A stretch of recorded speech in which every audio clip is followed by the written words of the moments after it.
Old World, Florida. Old World, Florida. Old World, Florida. Dude, I'm telling you, dude. Dr. Narco Longo came on and dropped the hammer of the god.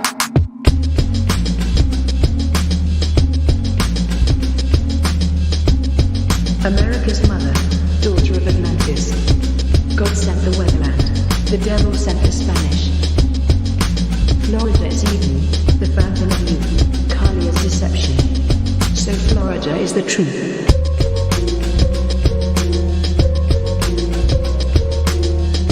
Welcome to Florida, baby. Dr. Narco Longo.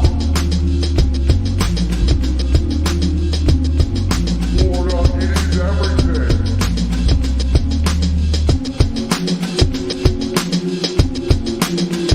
There's too much truth bomb being dropped. I can't digest it all.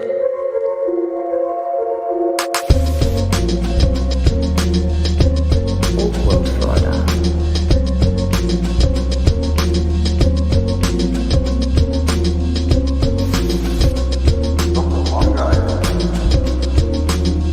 Please welcome Dr. Narco Longo.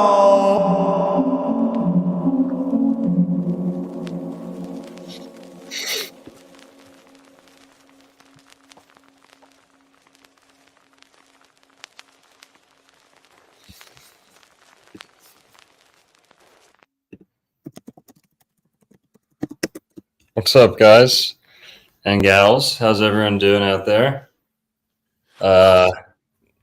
Drop some oranges in the chat if you're filing in.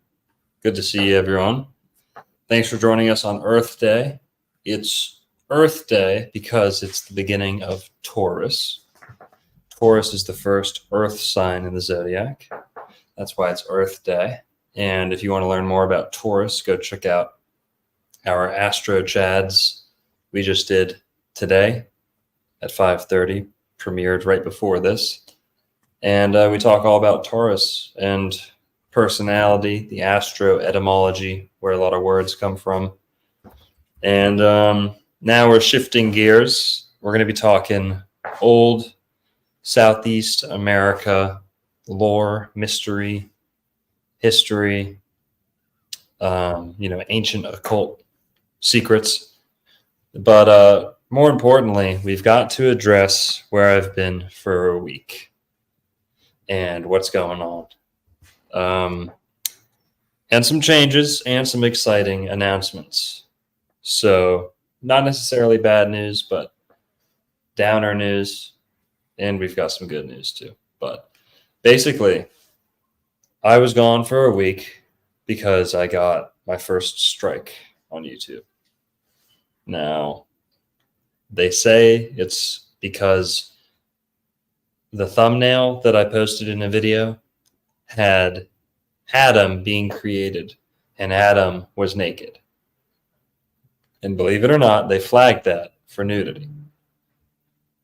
So I looked it up on YouTube. There's other videos that use that same painting, and there's dozens of videos that have painted non-suggestive nudity, because that's the nature of classical art. I mean, this is like 1984. This is like a Brave New World, where you've got filth and depravity all over websites, social media, YouTube. There's naked yoga, breast milk. There's, non-sexual nudity all over YouTube, and suggestive nudity all over YouTube.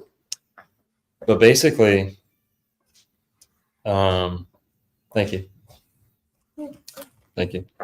I got flagged for that. Stupidest reason ever. Frankly, I appealed it. I changed the thumbnail, appealed it, and they still struck me down. So very unfair, very childish, and very, AI of them. Like, this does not fit the guidelines. No wiggle room whatsoever. No human element to the to what's going on. Just, is there a, male appendage? Yes or no? Well, they struck my video for whatever reason. It was painted. It was a great work of art. I think it was Da Vinci or, Michelangelo or, some crazy famous piece of art. It's Adam being created. Famous piece of art. And I got flagged for that. So that's why I was gone for a week, and I couldn't post, couldn't schedule anything ahead of time, just kind of frozen. And couldn't post, go live, or schedule a video. That's where I was. Sorry, my cats are making noise. So because of that, we were kind of already getting things prepared, anticipating, there might be some pushback. Some of these topics aren't always welcomed on YouTube, but we're going to try and shift things to Rumble a little more. We're going to try and back things up on other channels. And yeah, another thing, I'm going to recommend people go to the Patreon, because we're going to be taking off most of the live streams that are old and just putting them on Patreon. So this is not a paywall, because they premiere live here. But since it's an old live streams, I don't want them just sitting around waiting to get flagged for no good reason. We can stockpile them in the Patreon, and the most recent ones will always be up on YouTube. They're going to premiere live on YouTube. Always going to be free. I wish I had some links here to show you guys, but go find my Patreon. Old World Florida, Patreon. Thank you, Old World McMac. Thank you. Thank you, mods. Appreciate you guys. Always pulling through. Old World McMac. Go give him a subscribe too. There's the Patreon link. Sign up to Patreon, because there I'm uncensored. All the videos are going to be backed up ad-free. And, I'm not going to be self-censoring any more than I am. So if something else gets pulled or anything, that's where it'll all be. And I might, who knows, I might make a spicy documentary or two that I would never be able to post on YouTube. But nothing in the works yet. Go to Patreon, follow my Patreon, buy it, whatever, donate however much you want. And we're going to be backing up all the live streams there and doing other stuff. So, yeah, I hate promoting the Patreon, but this forces our hand in this regard. We have to get off YouTube, not be dependent on YouTube. There's the link. Another thing you can do, guys, I want to show you my link here. You can buy Moringa. If you don't want to just chuck money at me for no good reason, if you want something in return, okay, Moringa right here. Shit, I gotta unmirror my camera, but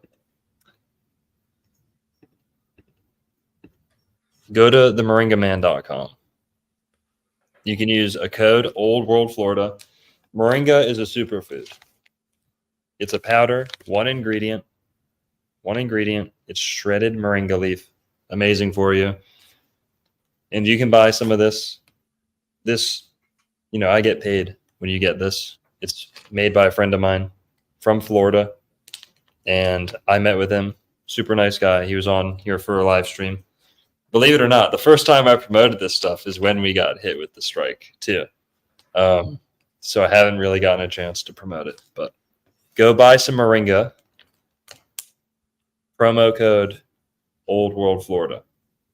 All caps, Old World Florida. And I'll make that money, yo. So if you want to support us, protect us from censorship, YouTube's sniffing down our neck, go do this. Okay, there you go. Enough shilling. L-Dog, Oh, we're not done chilling yet. If Aldog has anything to say about it, because with the Patreon, I personally am a subscriber. So I think about it like this: $5, that's a gallon of gas. So you supply the gas, Longo supplies the fire, and we get this motherfucker rocking. But I have some awesome news. November 24th, December 1st, Huge Atlantis news. Week, Florida. I'm going to be there. We're going to do like a week-long event, multiple events every single day. Come for one day, come for 2 days. Just show up, especially if you live in the state of Florida or if you live in New York, Washington, wherever the case may be. That's Thanksgiving break. So come for Friday, Saturday, Sunday. Come for Saturday, Sunday. It doesn't matter. Show up for one day, show up for all of them. It's going to be a really, really fun time to connect and meet with you guys in person and just fucking throw the football on the beach. Like, you know what I mean? So Yep. I can't wait Yep. for that. Guys, come down to Florida. Clear the calendar, okay? Clear the calendar. Right now, clear the calendar 24th to the 31st. Is that right? No, December 1st. Yeah. December 1st. Okay. Yep. 24th to the 1st, the week of Thanksgiving. So the week which includes Thursday, Thanksgiving, starting on Sunday, ending on Saturday, Atlantis Week 2024. Pack a bag, pack your friends. It's going to be sun, fruit, the beach. We're going to pack a whole bunch of activities. Going to get some music. It's not going to be like a festival vibe. Like you're not going to, there's not going to be a fenced in enclosure. We're going to be hanging out at the bookstore. We've got the beach. We've got plenty of cool sights to see around here. This is not like a lodging thing. This is not like a, camping thing. Just come into town. We're going to offer basically a ticket price. That's just going to cover piecing together all the events of the day. And, it's not going to be much different from what we do month to month, which is the full moon meetups where we have, 20, 30, as much as 50 people have came out to some of our meetups. And this is just going to be a week of meetups instead of a night. And it's a perfect Thanksgiving, Friendsgiving. If you want a healthy Thanksgiving with a like-minded community, and let's be real, all of your ancient grandparents probably live in Florida anyway. And you here now have a better excuse to go and see them and spend the holidays in Florida. It's going to be getting real shitty in the north at that time. You're going to start getting feet of snow around that time in lots of places. And you probably want to escape the cold, freezing hellscape that is the Northeast, that is the Midwest, that is the Northwest. Come to Florida, guys. Atlantis Week. So we're still ironing it out, the details. We're going to, piece together flyers. You'll get to see what it's like. A list of who's involved. There's going to be speakers. And we're taking a page out of Robert Phoenix's playbook here. Shout out to Robert Phoenix. He does a annual gathering in the fall too, in Texas. And that was a huge success. I went to the last one for the eclipse. So that totally inspired me to do this.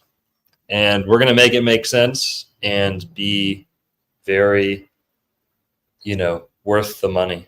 It'll be total old world Florida activities. Fruit, food choices will be right up this alley. And you can come see my hometown.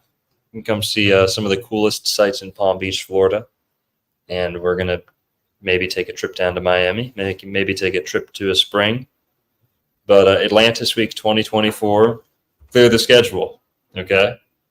That's all we got to say. And it's, Aldog,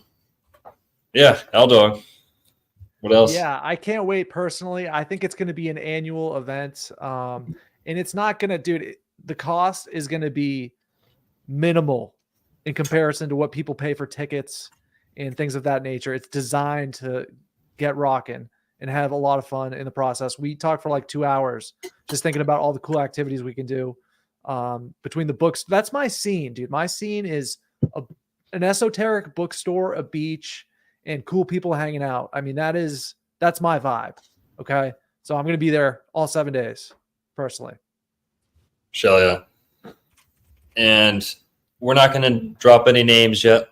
Got to get some confirmations, of course, but you can plan on seeing many of your favorite faces on the channel here. Try and not only get the Floridians too, might get some, foreign heavy hitters to make the trip. But yeah, guys. Like Ben, maybe. Ben, you should come down for a day or two, buddy. Oh yeah. Give a talk. Hello. I'd love to. Great wave. Atlantis Week 2024. You're invited, Ben. Yeah. Hundo P. Yeah. Hell yeah. I'd love to. The family, the kids. Yeah. Yeah, guys. I'm sorry. Go ahead. No, it's all right. Just clear the calendar, guys. Leave a space. This is a special time. You're going to be able to go eat with your grandma and your mom. You've done that the last 10 years. You can do that the next 10 years. The same people year after year. You're going to see them for Christmas anyway. So why not come down to Florida and be with, who knows, the old world Florida Friendsgiving, family of Florida. Healthy living, might have some, vegetarian Thanksgiving. I love Thanksgiving. It's total Sagittarius abundance, and it's hard to celebrate abundance in 4 feet of snow. Why don't you come down to Florida? So yeah, we're gonna plan it out, iron out the details, but heads up, Dog. I was just gonna say we're gonna have a great tour guide. A lot of people constantly hit up Longo to an absurd degree, like they want recommendations about Florida. So this is the ultimate Florida destination in my view. But anyways, and also you can do Thanksgiving with your family and then like go over the weekend or something. You know what I mean? It's a whole week. So whatever you guys want to do, it's going to be fun. But I just wanted to mention Ben real quick because I've been a fan since like 2020, dude. Like I used to follow the, I think it was the Analog at the time. It wasn't the Archivist. I think it was Analog on Twitter. Oh yeah. And it was this it was a griffin with a red background, as I recall. The flag of Samarkand. Okay. And you would tweet out these newspaper clipping articles with some of the most heavy gravy in the game. So much so that at times I would literally unfollow because I was like, yo, this is too much. I'm out. You know what I mean? And then I would come back and like check out what you were doing. And then you link up with Longo. And for me, it was cool because it was the first time that I linked a person to that account that I was following forever. It was the first time because I did a radio show with a friend from Denmark. And I wasn't doing any like live or anything. And then obviously I had taken some time off and I randomly came across Longo's Helsinki video was the first one. And I obviously had been a big fan of the Box Saga and had been correlating the Kalevala at the time with Etruscan, Phoenician, and also Native American lore. And I had been building a picture that Mesopotamia, the land between two rivers, was Mexico and America is Lost Atlantis. And yeah, so it was like perfect time. Longo had actually heard of me right before I reached out. So it was like the timing was perfect. And here we are.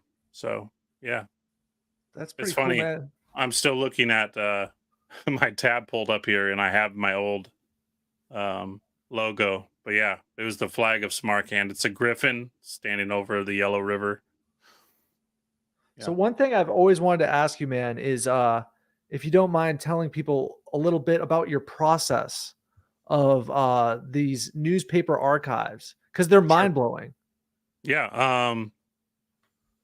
So anybody that's heard my interviews on the higher side, it's pretty much the only place I've talked about it. But quick synopsis: I had a motorcycle accident, and had an out of body experience, near death experience, and was basically stuck in a bed for 7 months recovering after that. And I basically was on a hunt to figure out what I had experienced, the out of body experience, because I'd never had anything like that before. I had a few dreams that were similar, but nothing quite as vivid. And I became obsessed with consciousness and kind of chasing that carrot. And when I was in middle school, I found a bomb on the campus of my middle school, and I was in the newspapers for that, and they blew up the bomb, and the bomb squad came, and the whole neighborhood was around. And I told this story like 20 years after the fact, and my friend at the time didn't believe me, so I had to go actually find the article in an archive.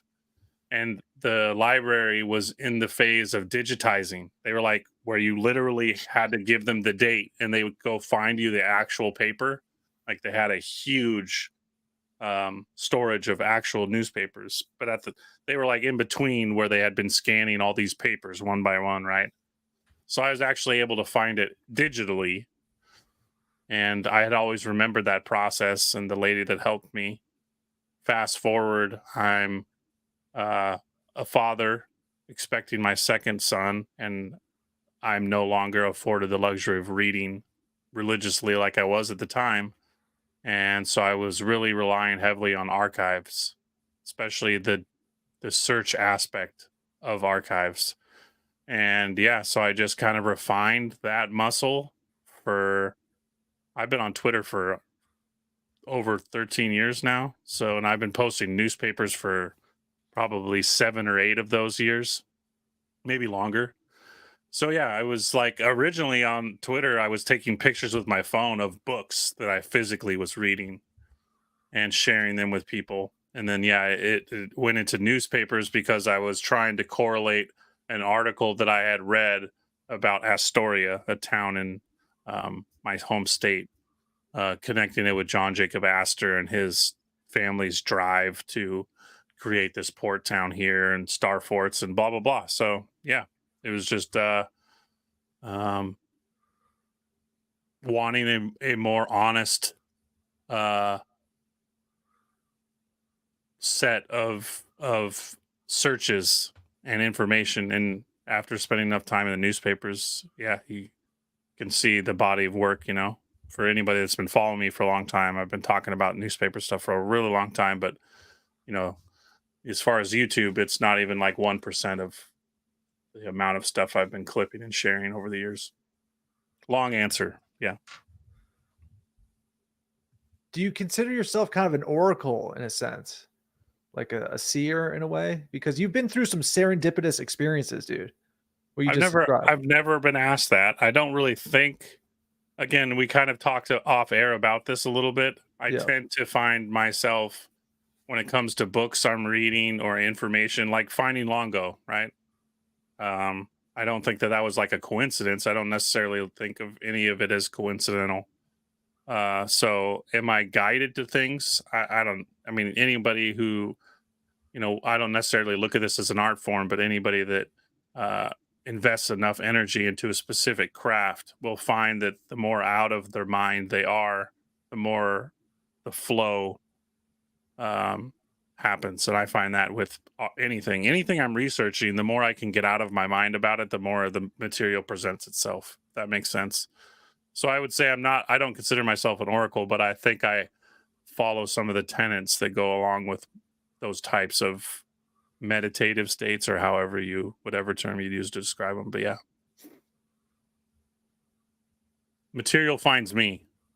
So think of that however you want. Mm-hmm. Longo, you're a big flow state guy as well. You kind of go where your vibes take you, right? It seems. Yes. I only make videos that I'm interested in, Mm-hmm. I guess. Yeah. Interest is magnetic. So yeah, and that's the thing too, is like I try to be as open to whatever the material is presenting and not have any, kind of hang-ups on my own opinions. And that's what the newspapers are great at, because you're taking somebody else's experience and how they are translating it and feeling about it and whatever they're putting into the article about it. That's why I've really grown to love them. And I've always been fascinated with this kind of weird transitory period that was America in the 1800s. Yeah. Yeah. Yeah.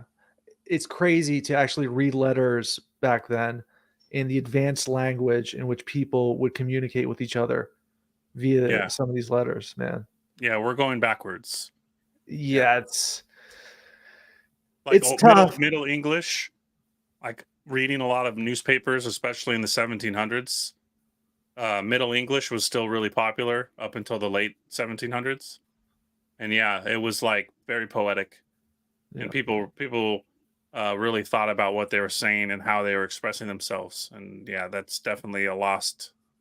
You just look at the text language of today, and it's literally, if you were to like take somebody from the 1600s and put them into like a text conversation on your phone, they would think it's like cavemen.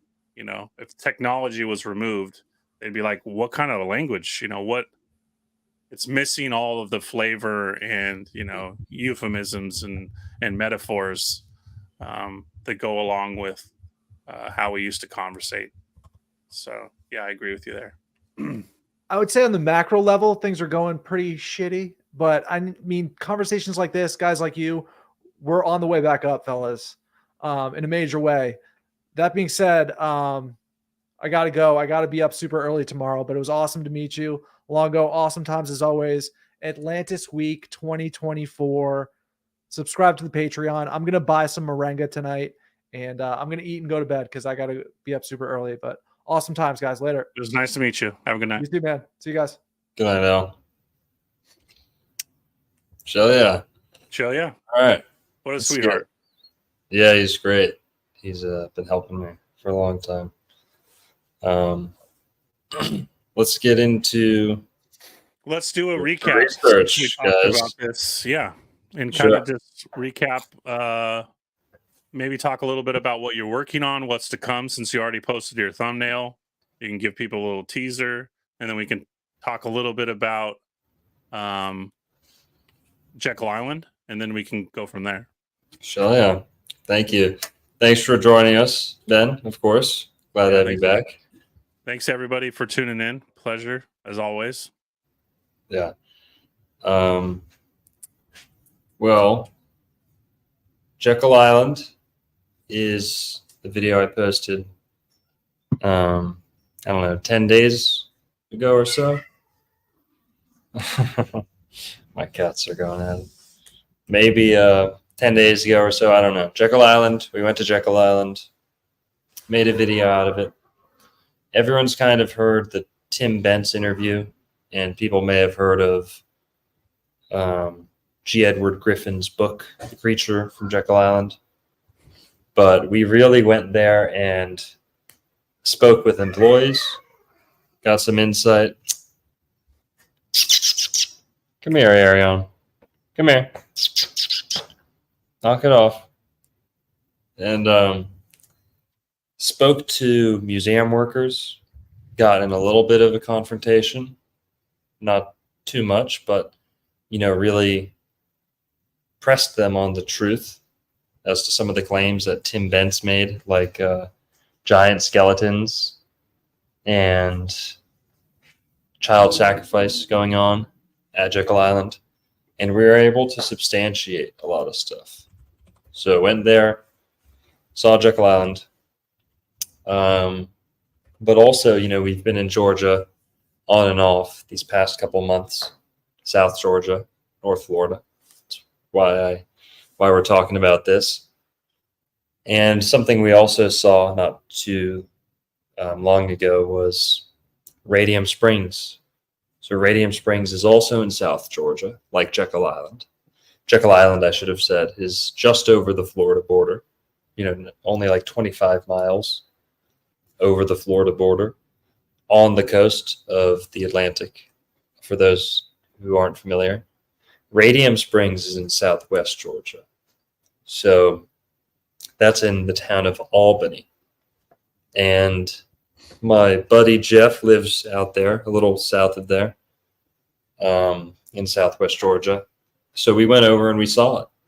And it was not too long before or after, we went to Jekyll Island. That was my second time going to Jekyll Island.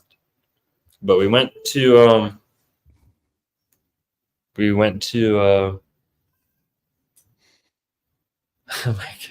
my cat, so antsy.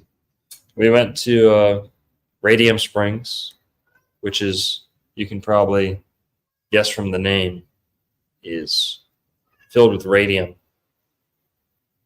And that's why it glows blue. So it's extra blue. And it you're not allowed to swim in it. But the reason you're not allowed to swim in it is not the reason you might think. It's not because of the radiation. We're told it's because of low water level and invasive plant species that are kind of isolated in the spring, and the spring feeds into a river, so they don't want any of this stuff getting out into the river.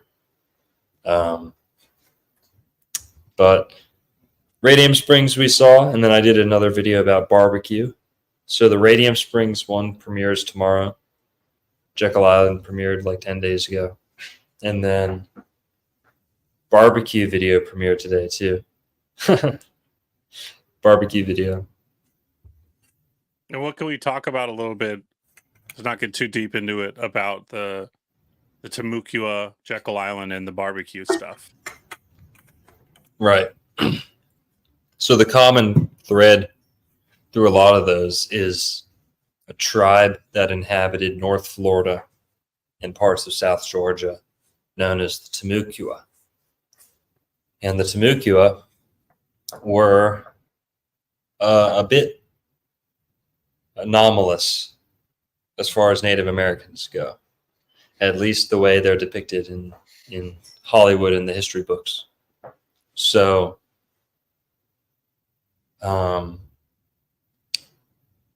the Temecula, for starters, were very tall. They left a very striking impression on the French and the Spanish who first saw them. Now, the Spanish were pretty short, but the French were not that short, especially the Huguenots, who had a lot of, more Germanic and Celtic DNA heritage than the modern French do, who are kind of more Roman, the leftover bastards of the Romans. Shout out some of my family, some Huguenot Cajun blood.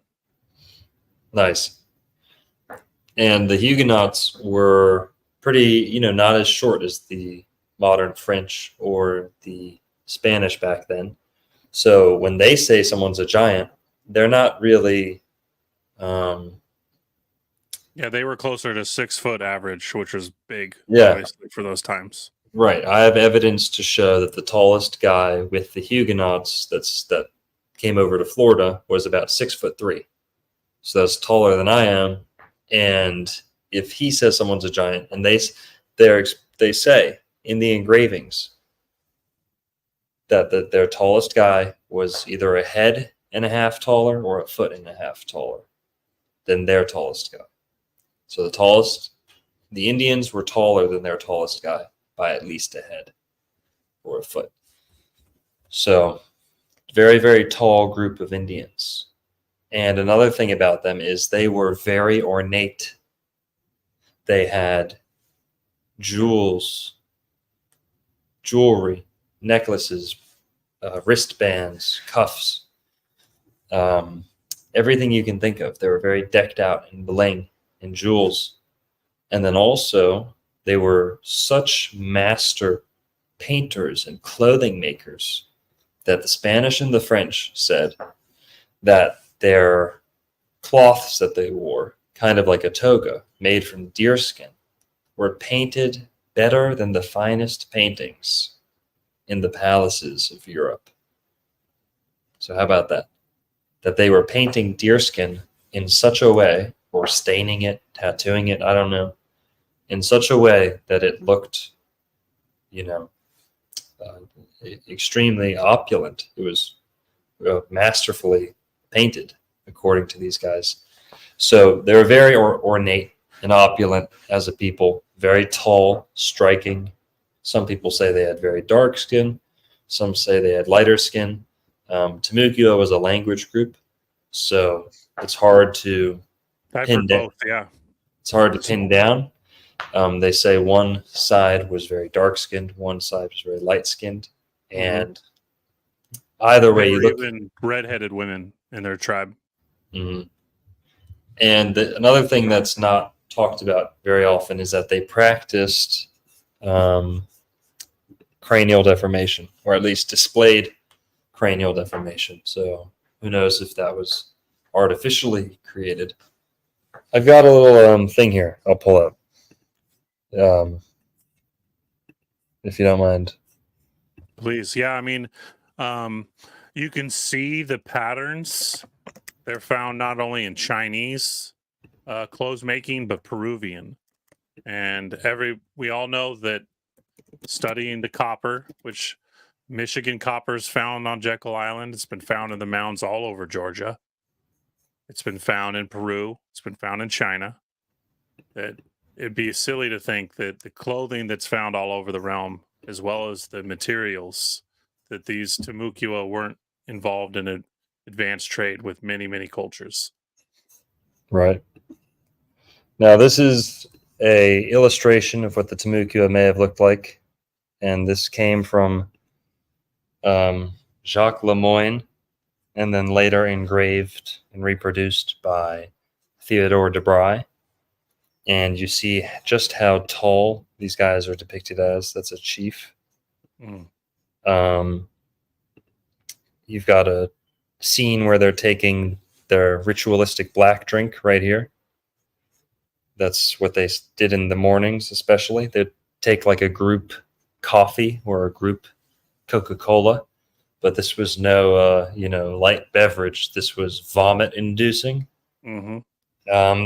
We don't know if they always took a vomit-inducing dose, but they did every so often, and they drank it pretty much every day. Moving on, these guys had some strange customs. At least some groups of them, did not eat at all or drink throughout the night. They did not eat when the sun was down. They would only eat during the day when the sun was up. Now, these guys were also known for wearing armor, very unique to Native Americans. Armor. They had copper breastplates. Copper breastplates. These could, splinter an arrow and defend this guy's heart. And they would fast before battle, just like Spartans, just like other, cultures, to clear out the intestines. Guys, believe it or not, warfare was not as scary. I mean, it was scary, but not as lethal as it is today, because they didn't fight with full stomachs. And as long as you didn't get hit in the heart, if you were fasted, you could pretty much be repaired. Believe it or not, you can dispute that. You can, say, oh no, modern medicine doesn't allow for that. But they covered the heart, and pretty much everything else they said, you can fast or heal your way out of this if you weren't executed by the enemy. So, and since we're talking about, I'm not going to give too much away because of your show that's coming up, but the Creek Indians and many of the Indians, after warfare, they would enter their springs. Not only would they swim in the springs, it would heal their wounds. They would do their sauna post battle. They'd also sunbathe. Yes. On top of herbal remedies. Yeah. But yeah, the healing springs, since we're already kind of talking about that, the Creek Indians, and since we talked about Albany, it was one of the most sacred places. And yeah, the hardened copper they had a way of tempering copper that we still can't replicate today. The mound Yep. cultures, the Timucua had many of these. Unfortunately, a lot of these things were stolen away, but the copper breastplates are found all the way into Canada and incredibly advanced. And pearls, of course, the Timucua were fascinated with pearls, and they were big traders in pearls too. Yep. It's a Mississippian thing too. They weren't exclusive with the copper armor. The No. Mississippians all over definitely had copper armor. Yeah. But as far as most of the Native Americans you see in the movies, you don't see them with copper armor.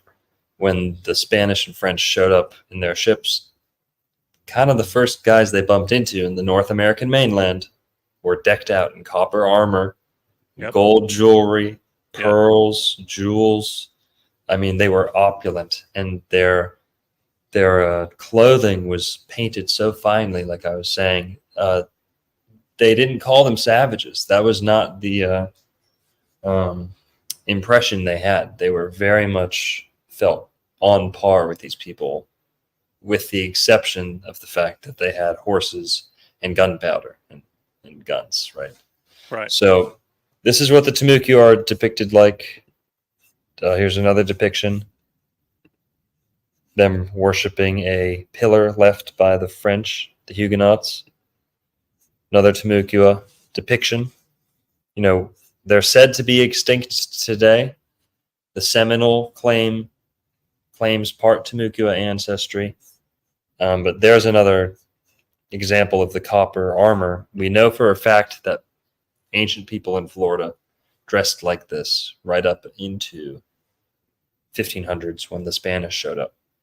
They would do, the chiefs, the nobility, the warrior class especially, would have these copper breastplates, and they would be suspended from the neck.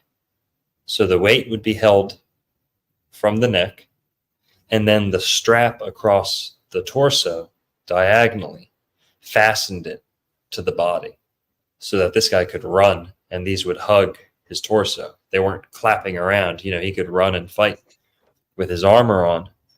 And there's some other depictions of just how, they had more sophisticated straps too.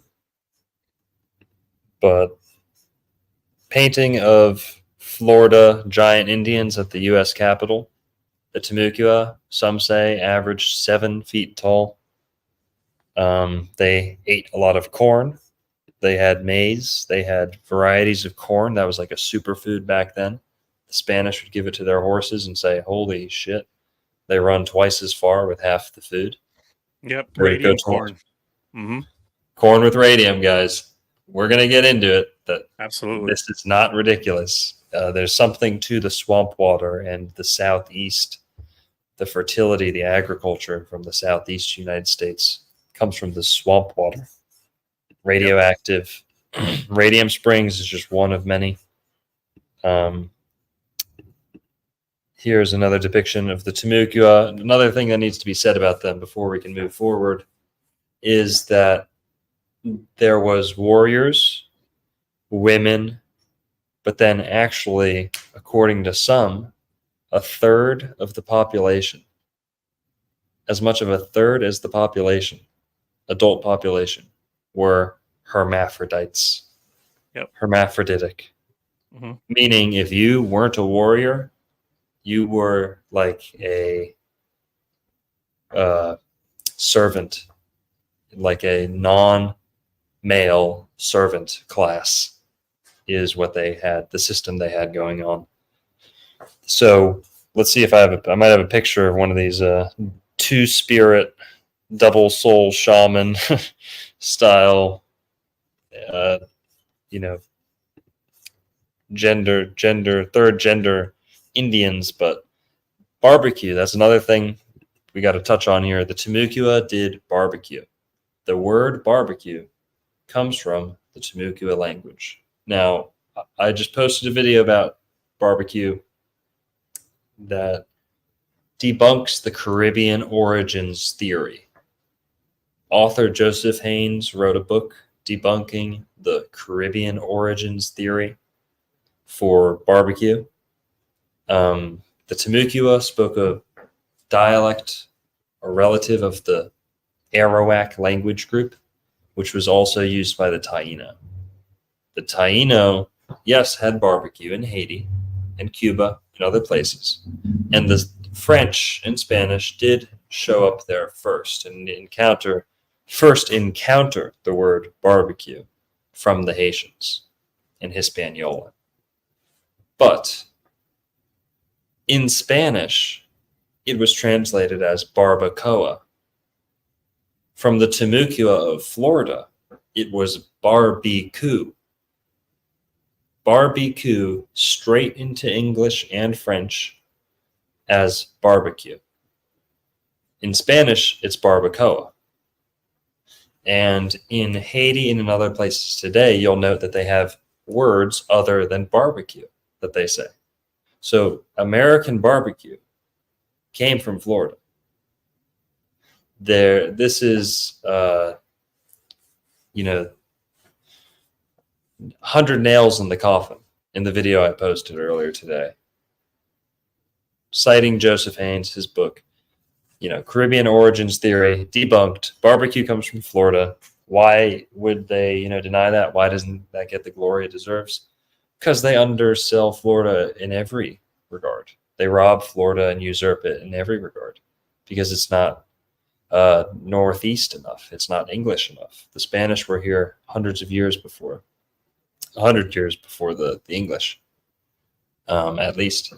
So when you see John Smith getting credited with things that happened in Florida, like getting saved by Pocahontas, that actually happened in Florida. So it makes sense that barbecue is being credited to the Caribbean, to the Carolinas, to Texas even, when actually it came from Florida. The word and practice of smoking meat slowly over a wooden scaffolding comes from Florida under the name barbecue. It was used in other places, but judging from the spread of the Arawak language coming up from the south, the word barbecue is not used in the South American mainland, meaning it probably came from the north. So I present a whole bunch of proofs and reasons why Florida is the birthplace of barbecue. But the Timucua were barbecue boys. Okay, they'd like to barbecue, and that word comes from them. You're welcome. Thank you, Timucua. What correlation did you come to when it came to cannibals? Right.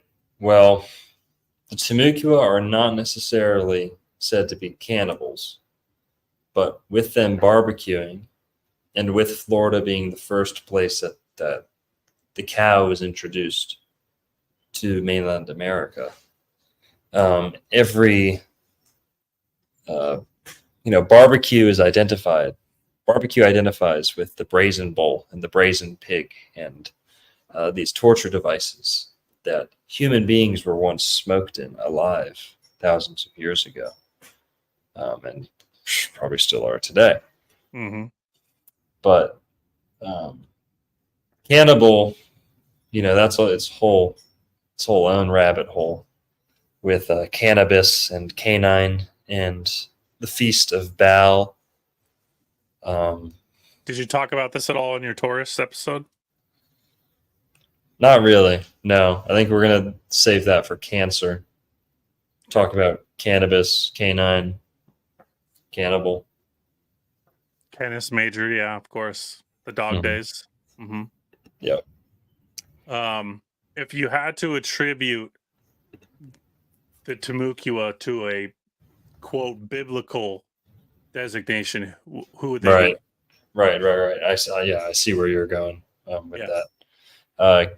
Canaanite is the word that's tossed around by people who've studied Jekyll Island, and the Timucua, and the main reason for that is that they performed child sacrifice, right? Ritualistic sacrifice of the firstborn child, especially to their chiefs, to their gods, not in times of war, This was not an act of war. It wasn't done to the enemy. It may have been done to the enemy, but it was done by willing parents. Willing parents offered their infants up in sacrifice. And here we go. This is the scene right here. The scene of a Timucuan offering, firstborn child offering. And the Timucua chief sitting down here, big old giant tattooed Indian with a elongated skull. By the way, you see that head, the knot tied up high like that? I've got a real good depiction of a Timucua chief with an elongated skull. But this is a Timucua sacrifice going on. This is the guy who's going to do the deed. Painted pink, or maybe no paint at all. Who knows? But you can see him with the whiter, pinker skin. All the women would dance. Be some okra, or he's sunburnt. They were obviously very dedicated to the sun, so I wouldn't be surprised if sunburnt skin didn't play some fact in the ceremony. Yeah, these Irish, quote, the French said how Irish looking some of their women were. Yes. And they had a very similar. Yes. When they defeated a group of people, when they went to war, they would either sell or keep the men as slaves or sacrifice them, and the women and children they would keep. And supposedly the French said that many of their red-headed, fair-skinned women were bred and were originally captives, but were now members of the tribe and were very much Scot-Irish. Again, their language for what a Scot and Irish varies. Yes. But they did describe them as red-headed. Yeah, and absolutely. And Debray or Lemoyne likens them to the Picts because of their tattoos. And he said the women were Pictish. And he included illustrations of Pict women, from Ireland or Britain, and said, this is what these people were most like visually. And so you're right. And as far as Pict and tattoos, let's just look into the word Canaanite. The Canaanites did a lot of child sacrifice in the Old Testament. But also the Canaanites are identified by biblical scholars and anthropologists as Phoenicians, meaning painted people, or colored or dyed. The Phoenicians, their name for themselves, or what they were called by others, was painted people, like the Picts. To be a Pict is a picture, to be painted or drawn on. The Druids drew it up. Britain, let it be written. Picts. Yeah, Did you get the picture? Right. Some of the oldest people, supposedly, again, in Ireland were the Picts, and they were bullied. And you could think of these people as kind of the bards, and their priests wore togas and sandals, and you find this all over. But yeah, the Canaanite thing I love, and correlating again more of America being the old world. Yep. And new. Another huge Old Testament connection is their longevity, was remarked upon by the French. Just reading here from the Theodore de Bry engravings. However, although they hold great feasts in their own right, yet they are temperate in their eating, as a result of which they live for a long time. For one of their chiefs assured me that he was 300 years old, and that his father, whom he showed me, was 50 years older than he. And I can truly say that when I saw him, I thought I was looking at no more than human bones covered with skin. They certainly put Christians to shame who reduced their reduced their span of life by holding immoderate feasts and drinking parties. and who deserve to be handed over for training to these base, uncivilized people and brutish creatures in order to learn restraint. Wow. Talk about human bones covered with skin. That makes me think of John D. Rockefeller, who chose to live both at the northernmost end of Timucua Territory and at the southern end of Timucua Territory. John D. Rockefeller, who looked like bones covered with skin. He had a place in Jekyll Island, Indian Mound Cottage, built on an Indian mound. That was the northernmost range of the Timucua. And then he had a place in Ormond Beach, Florida, which was more towards the southern end of their range. So he wanted to be in the range of the Timucua. Isn't it a bit redundant to have a place in South Georgia and a place in Central Florida? It's not that far south. Ormond Beach, it's more towards North Florida. It's a bit redundant. The climate's not that different in those places. So, yeah, coming full circle, right? Exactly why I brought up Jekyll Island and the Timucua and the Canaanite reference, and why the house is built on the altar where the, many of these wealthy elites were meeting. It seems there's just too many things to call it a coincidence. It's very obvious Jekyll Island was chosen for that reason. Again, I've been there before, and my own grandfather said it was an evil place. Wow. And yeah, so talking about Rockefeller and all the other people, right, that we know Jekyll Island was a destination for a third of the wealth of the world at the time, essentially, close to it. Yeah.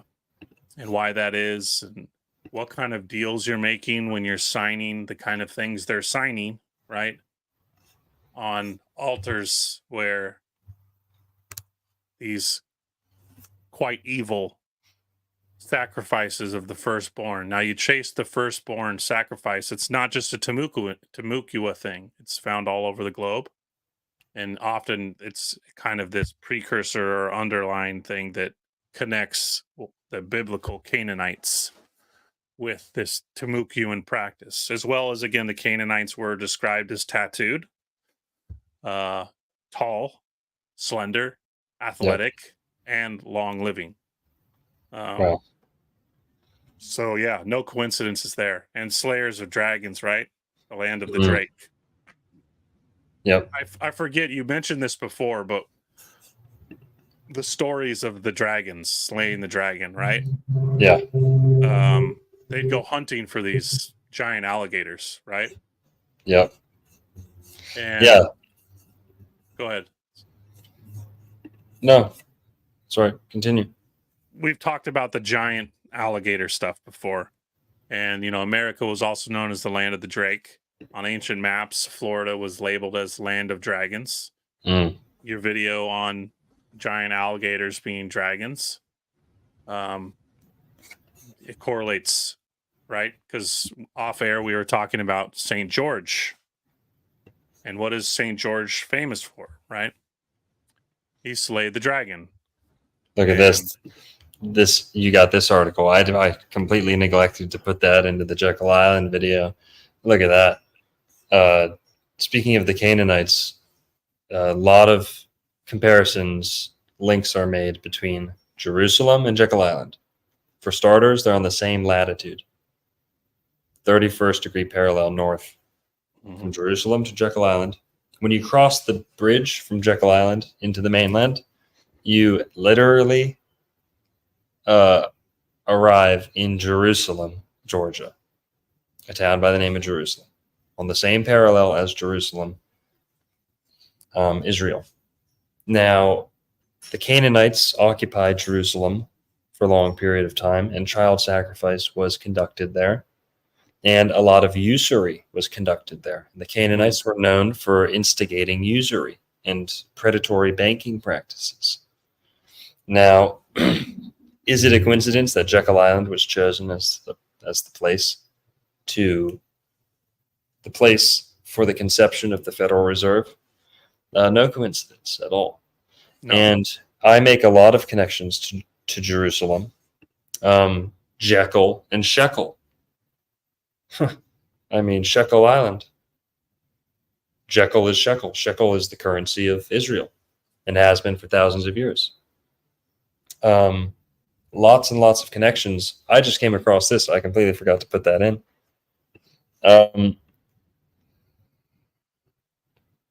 Making the most of a topic in which he traces... Here, where's this sentence start? Ex-Governor Gleason contributes a valuable paper on the importance of southern inland navigation between the Mississippi Valley and the Atlantic seaboard. C. Drew, State Comptroller of Florida, has a carefully written and scholarly article entitled Making the Most of a Topic, in which he traces the similarity between the sites of Tallahassee, that's northern Florida near the Georgia border, and ancient Jerusalem. The People and Language of the Temecula by A.S. Gachet is an interesting historical and philological paper. Sugarcane, oranges, yeah, all this stuff, but that's just a glance at that connection. There's a whole bunch of proofs in the video. Yeah. Yeah. And this is for people that have seen us talk about this before. We showed the really incredible amount of correlations that exist when comparing not only Florida with Italy, but the Gulf of Mexico with the Mediterranean. And the latitude correlation there is also very important. This is something that was pointed out to me by my grandfather when we would visit Savannah, Georgia. And the first Masonic Lodge was founded in Savannah, Georgia. And that was the first time that he just explained to me that it was because it was on the 32nd parallel. And yeah, no coincidence that Jekyll Island and this area, talking about, again, slaying the dragon, the biblical overlays here with Georgia, St. George, and these ancient peoples, these ancient lands, Rome, Georgia, another town I've been to several times, is known as the City of Seven Hills. And yeah, just like Florida, the endless overlays with Jerusalem and the Mediterranean and, quote, the old world biblical stories you find, quite endless correlations with them here in the Americas, especially in this region. Yep.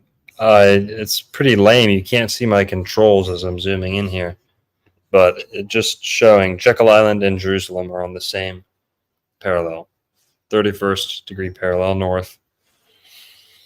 But yeah, and I'll try and pull up some other. Oh, I got a good one. Got a real good one.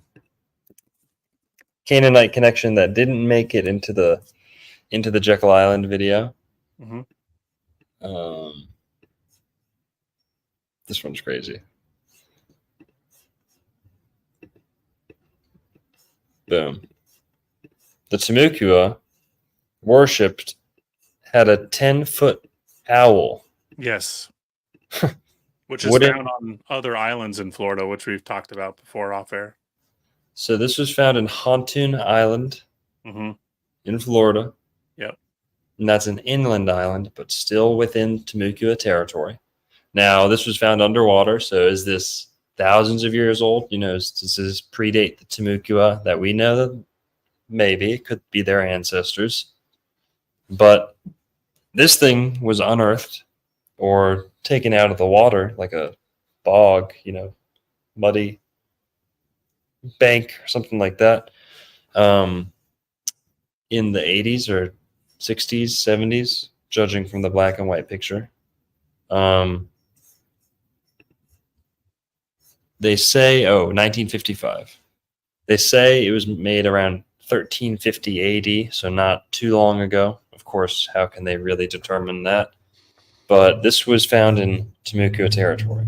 Horned owl totem pole, clearly a link to sacrificial deities like Moloch and Cain and Care, the Bohemian Grove deity. You know, everyone's heard of Bohemian Grove. Who's heard of the Jekyll Island? Timucua tribe, horned owl totem pole, 10 foot tall, too. Pretty crazy. Mm-hmm. Very Yeah, I think- Saturnian deity. Yeah, exactly. Timekeeper. Timucua. Time. Shared that newspaper article when they first found that with you, like when we first started talking. Yeah, no coincidence there. And the owl deity is found all across the realm. You know, again, California, but Texas. It's found on a lot of stuff in Texas. Mhm. Yeah, and it makes me think. You know, the creek. So many. I mean, it's obviously not just the Timucua. How many people were building owl effigies or idols? Who knows? But yeah, the creek held the owl very sacred. Many cultures. Mm-hmm. Of course. It was like the sacred animal to the Mongols too. Mm. We have an Indian Mound golf course at Jekyll Island too. The presidential suite is where President stayed. Tim Bence stayed there when he visited the island. G. Edward Griffin, the guy who wrote Creature from Jekyll Island. Mm-hmm. And there's another connection that we can kind of tee off on. The original symbol for Jerusalem, the lily. And not just any old lily, the lily as it's depicted in the Fleur de Lis of France, which was also, used by the Huguenots who first settled Jerusalem. Sorry, Jekyll Island. New Jerusalem, I've been calling it recently. Jekyll Island. The Huguenots settled. Remember I was showing you that pillar that the Timucua were worshiping? Well, the Huguenots decked that out with fleur de lis. Yeah, you have both. Again, we talked about this in an episode. You know, you got Flora, Florida, fleur de lis, Flora and the lily. Yep. What's the symbolical importance? Like, what is the lily? What does the lily mean to you symbolically? It's tough to say. It's tough to boil down. But the lily was the symbol of Jerusalem, not only the city, but the people as a whole, like the nation. And it's also found in the Americas in the fleur de lis form. Mm-hmm. And fleur de lis. And the Orient. Sure. And the French settling North Florida first before the Spanish, even though they got massacred a little later, they had fleur de lis all over the place. Mm-hmm. And the fact that it's on the same latitude with Jerusalem. Yeah, I don't know. You know, I couldn't even really say what the lily represents. Here, I'll share my screen. I actually kind of was semi-ready to talk about the lily. I just have an article from the 1800s. Nothing crazy, but it's interesting. It's crossing all of the realms that we're discussing, and some more of what we'll talk about. Shall I? The white lily, a symbol. Of the many species of lilies grown throughout the world, the white lily of the Orient has the oldest history as a cultivated flower. Its origin is supposed to be in China, long before the days when analysts took cognizance of the cultivation of flowers. It was common throughout Western Asia and Greece.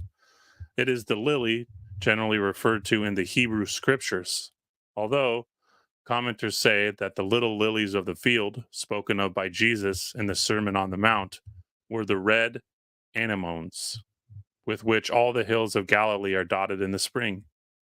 In heathen Asia, the white lily was the emblem of purity. The Greeks had a myth that it sprang from the milk of Hera, queen of the gods, with whom the Roman Juno was afterward identified. The Greeks also held the lily to be the highest type of purity. In the early centuries of the Christian era, the new religion made this idea a little more sublime, and the lily became the symbol of heavenly purity. Thus, the lily is fittingly associated with Easter ceremonies. I'm sure we could go deeper, but I thought I would just read that. Well, huge connection there because Florida was discovered during Easter. That's why it's Florida. Pascua Florida is the celebration of Easter in Spain and Greece.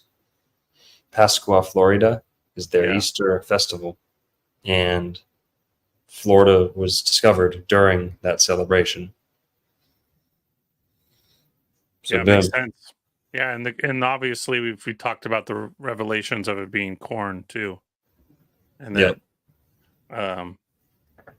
there's as much evidence to show the relation with it being corn as well. But before we get too far off subject, I wanted to read this little excerpt that I had posted recently. It's going to make some more biblical relations to the same peoples we're talking about. Although they don't get into the Temecula too much, but they cross the same lines of individuals and narratives that we're discussing. So this is talking about the Creek Indians. They were sun worshippers and maintained a perpetual fire. Now in the Ohio Valley was the ancient seat of the Creek Indians, who are supposed to represent the powerful Talagoo. This is the root of Tallahassee, by the way. Talagani, whose name survives in the Allegheny Mountains. In the Greeks of Homer, I find the customs, discourses, and manners of the Iroquois, Delawares, and Miamis, the tragedies of Sophocles and Euripides, paint to me almost literally the sentiment of the red men respecting necessity, fatality, the miseries of human life, and the reign of blind destiny.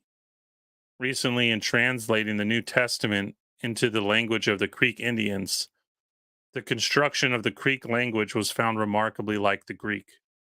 American students of the classics may yet find that we are more to Hecuba and Hecuba to us than has been dreamed of in our philosophies. Compare the following specimen vocabularies. For the Greek Apollo, we have the Creek or Indian Appalachian Mountains. For Mount Olympus, we have Mount Olami. And for Potomac, we have Potomac. And for Tallahassee, we have Tallahassee. It goes on to say that the curious and unexpected discovery of a sacred mountain in the Allegheny Range bearing the name of the sacred mountain of the Greeks demands careful notice.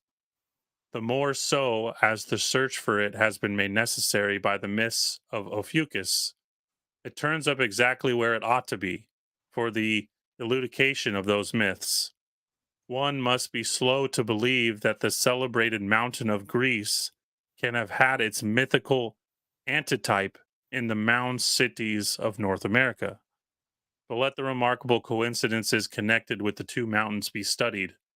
Not only is the name Olami the same as Olympus, it is the sacred place of the Appalachian Indians, carrying the name of the Greek god Apollo.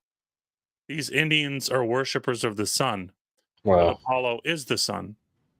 The Joans temple is a grotto. Grottos were erected on Olympus. In the temple, there were 12 statues. The Olympic gods were 12. The Olami were held fasts and feasts, like we were discussing earlier, and dances, also like the Temecula. At Olympus were the Olympic Games. This is kind of where maybe we'll pivot into talking about some of these ball sports. Shall ya?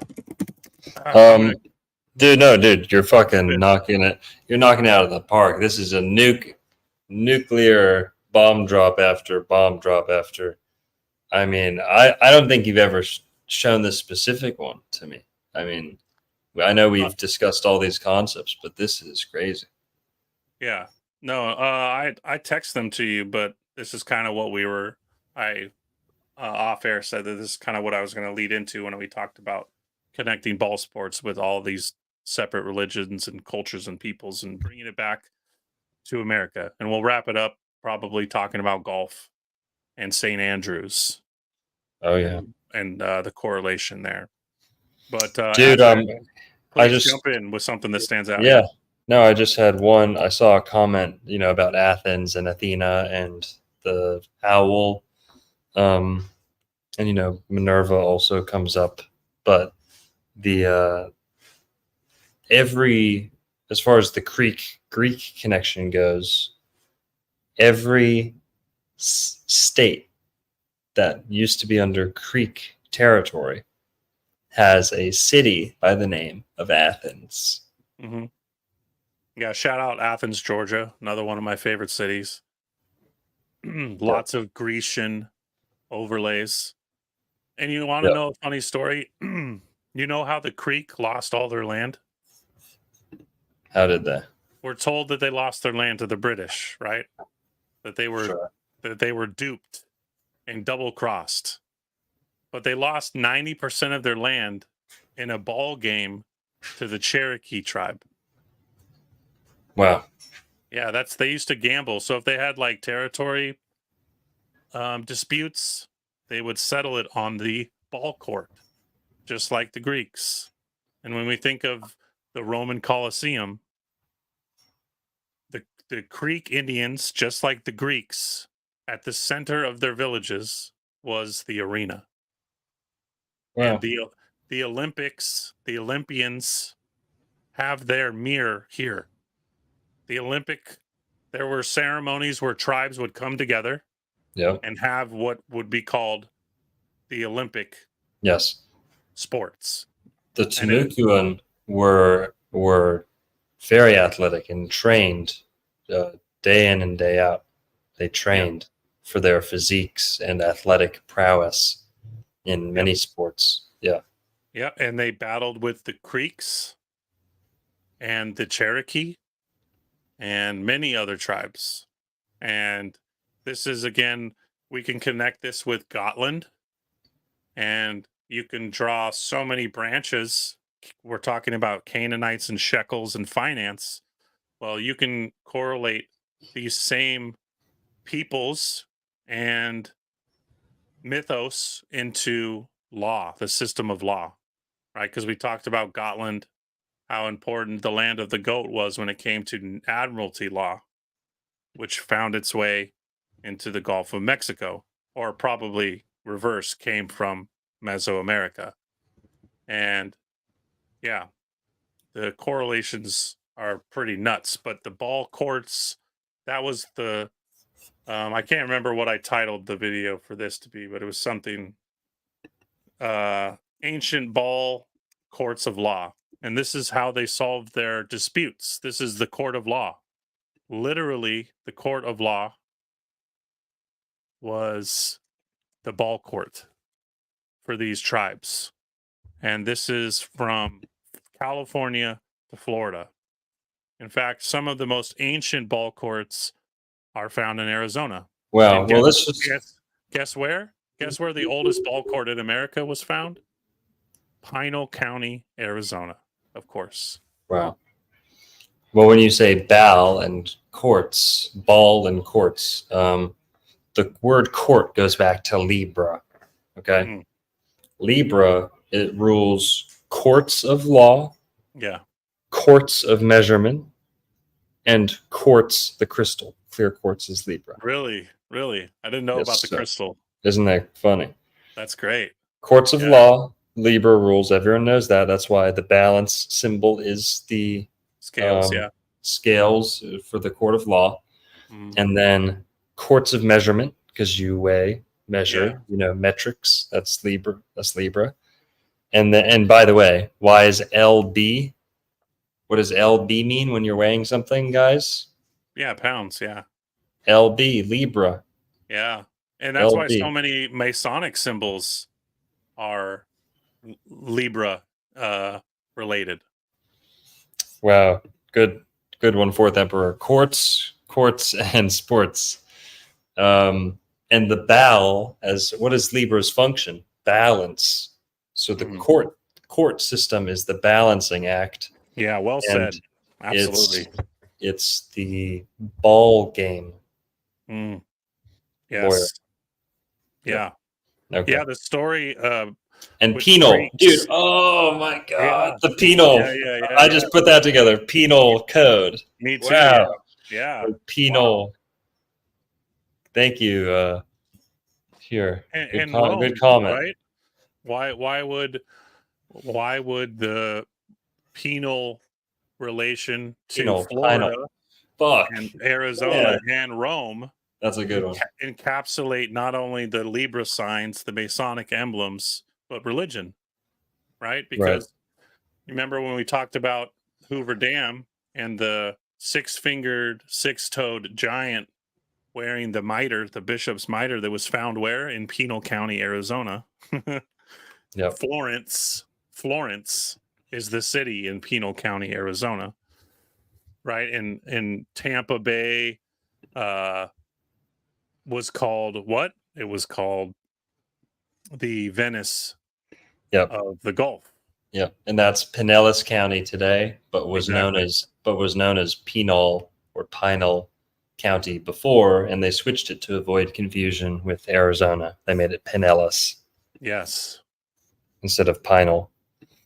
Yeah, I love the correlation there with the law and the penal system. That's great. There's a big prison there too. No coincidence, of course. Right. Now let's just to bring this back. You guys want to see some Greek southeastern connections? You guys see what is on my screen right now? And the fringe, the Temukua,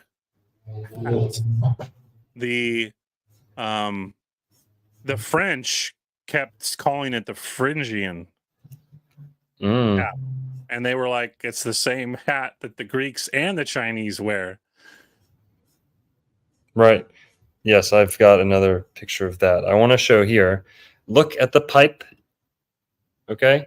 It might be an instrument. It could be an aulos, but I think that's a pipe. And the Scythians, I believe that's a Scythian. This is an ancient Greek piece of pottery depicting, I think, a Scythian guy smoking a pipe. He may be playing a mouth instrument, but I think it's a pipe. Nonetheless, that's ancient Greece. Let's go to the Temukua of Florida. Hello. That's another reason they're being likened to the Scythians, because they were big smokers, and the Scythians were known for smoking. And the Native Americans, of course, love to smoke. So the long pipe tradition that was being done by the Temukua, and not necessarily the Greeks themselves, but the ancient Greeks were fighting against the Scythians. Yes, Saka. Right. And which is the term that they called themselves, which is in India, and of course the steppes where cannabis has such a historical grasp, India especially. The Saka were always the pipe smokers, which how isn't that quite an affinity you find with the quote Native American Aboriginal cultures of North America? The peace pipe, the Saka were the same way. They had this sauna, which we've talked about before, and they put seeds as well as cannabis in the sauna. Your first hot box was the Saka, which was found all the way into the Inuits and the Mongols. It's all over. To your point about the Phrygian caps. Yeah, look at that. The Santa cats This is what the Temukua are depicted as sometimes. And as far as the staff that he's got, this might also match up with that long pipe, frilled pipe that Scythian guy may have been smoking. Mm. I think that's a Scythian guy that we were looking at before. Might have been a Trojan warrior or something, but it's definitely ancient Greek. But yeah, that's what we keep. art. That's kind of the synopsis in a way that we keep coming back to, is that when you look at that pottery, that could be a Phoenician, that could be an Irish, that could be an Etruscan, that could be a Scythian. That's the thing, is like it's all been lost in translation. Mhm. The same cultures that we're describing. Yeah, someone in the comments said Saka, Saxon. Yes, Saxons, Isaac, sons of Isaac, are the Saka, Scythian, and many, many others. But again, the rebranding and the lost in translations, and that kind of what Longo and I have been doing for so long, is showing that not only the localities, the mythos, the sports, the pastimes are all pointing back to this similar collection of people. Yep. Here's the pillar placed by the French at, I think, near Jacksonville, for the Temukua, and the Temukua started worshiping it. Mm-hmm. And then there's even the cultures, the ancient Indian cultures in Louisiana had a very similar thing. So we know that that they were contributing to the Crescent City, New Orleans correlations with the Huguenots is very, very prominent. We've talked a little bit about that, but it's been a long time since we touched on that, and why that herald, that crest, would be so venerated. Here's what the Timucuan women were depicted like. Another thing with the Timucuan, they grew their nails long enough to be used as weapons in war.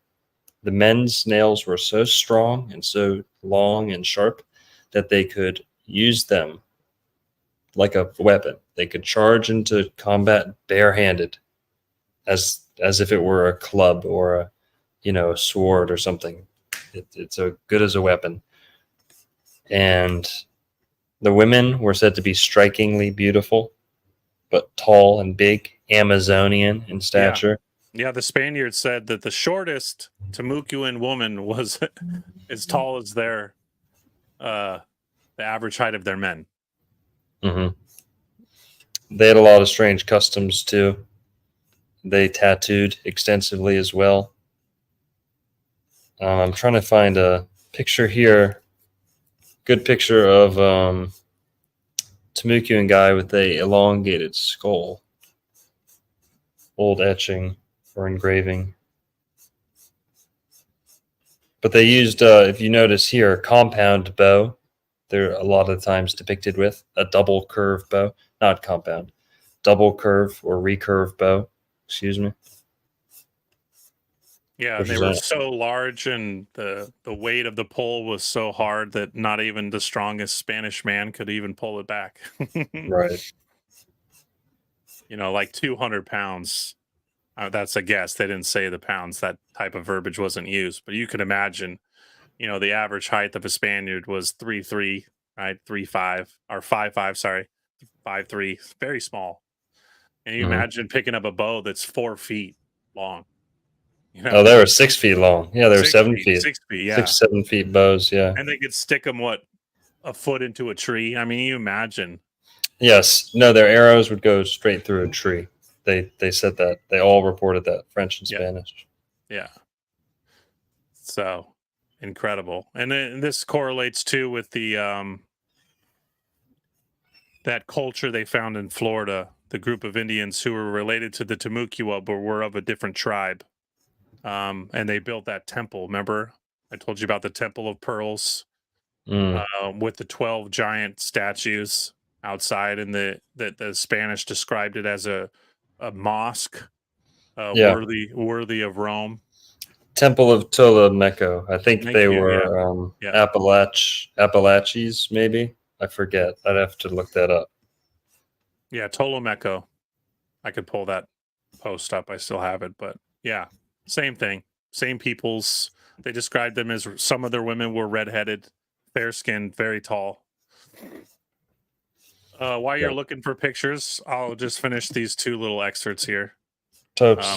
Because it'll connect with the red priest, the red god, the red lands, right? That all of these cultures, Mesopotamian, Babylonian, Egyptian, Irish, Greek, Roman, their forefathers came from the red lands of the West. Fill the gaps in. The three characters here mentioned are Hercules. This we're coming back to again what I was mentioning earlier about the Olympic Games, the Mount Olympic Games being here in the Americas in the Allegheny Mountains. So just a refresher for those who may not have heard the previous reading I was making. The three characters here mentioned are Hercules, the Titans, and Jupiter. Hercules has been found to be the embodiment of the northern region of the Mound Cities. The Titans have been found in Mexico and Central America. This would be your Timucua. Here, therefore, Hercules and the Titans were in America. Jupiter, Olympus, must be there likewise. As to the constellation Ophiuchus, or Ophion, it overhangs the Mount Olamy itself. When, therefore, the giant Ophion, am I saying that right, Ophion? Escapes from the battle of Olympus, the mountain must have been in the region he ruled. In other words, Olamy must be the antitype of the Greek Olympus, the original domicile of the Grecian stem fathers. In this view, the name of the Appalachian demon acquires significance. It is Toya, a word bearing a curious resemblance to Dia, a name of Jupiter. Dr. Movers shows that Dia and Belus are the same. He quotes Berosus by Senellus, who has it Belus is interpreted Dia. This could also connect us with New Scotland, Nova Scotia, which originally on old maps was called the land of Bel, or Belus, or Bacchus. Let it now be remembered, although the Ophion myths have not exposed a red god, they have revealed the original home of the Phoenicians. A nest of the phoenix is found upon the Allegheny Mountains. Like God, like people. If Belus were emperor of the southern mounds, the Phoenicians must have been his subjects. This can be proved by classical myths and Phoenician mythology.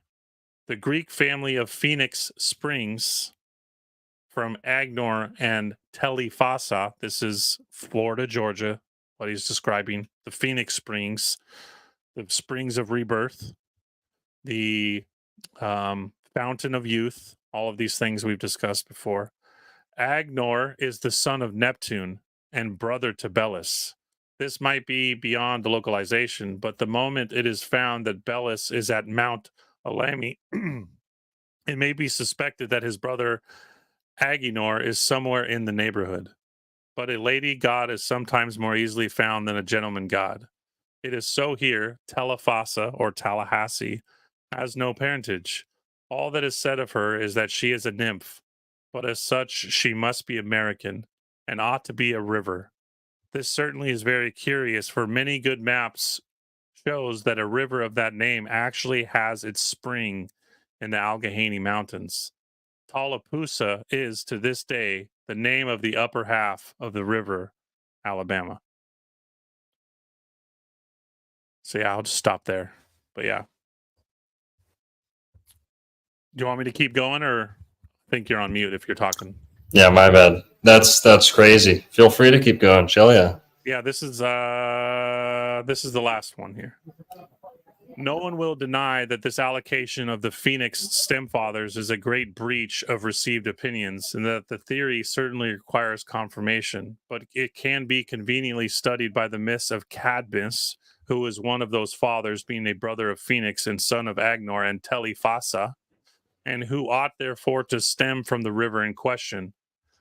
Cosius, who is an authority on such subjects, says that the history of Cadmus is tied to Ophiuchus, the constellation overhanging the southern mound cities, so that there is a capital groundwork for this new inquiry. It may be objected that Cadmus belongs to Phoenicia and Greece, but in the Greek myth, he is changed into a serpent, and a serpent is his heraldic device. Again, think of all the staff bearers, that carried the serpent staff. It's also on the tribe of Dan, Tuatha De Danann of the Irish, on and on. In the myth, there is a dragon monster that devours all of his attendants, feeding on their flesh. He attacks the dragon. Again, the St. George reference is where I'm going here, and overcomes him by the aid of Minerva, the owl. This is the same story with Genghis Khan.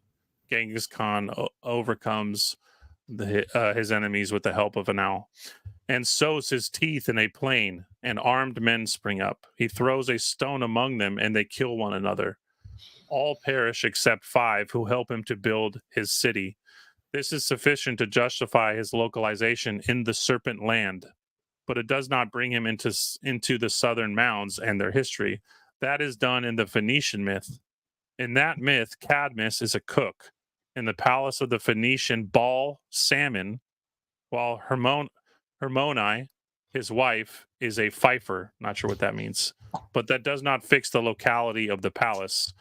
Dr. Mover supplies that desirable piece of evidence when he quotes Mauritania Capella, who says that it was at Mount Olympus that the parties met.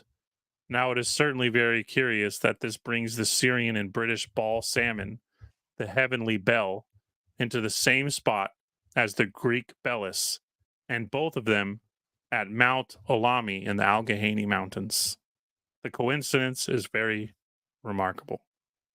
So essentially, that the Olympic Games were competed by all of these different cultures, and that they met here in the Americas, and that they came from Florida, California, or what we would call them as then, but in this time, the Grecian myths of all these different people who would bring their best athletes to compete in the Olympic Games, and Mount Olympus being in the Allegheny Mountains, correlating again the Phoenicians, Tuscaloosa, and all of these other names. We talked about the river names that show these things quite endlessly, all of the Greek river names, and how all these different Indian tribes have all of these river names that existed in Mesopotamia.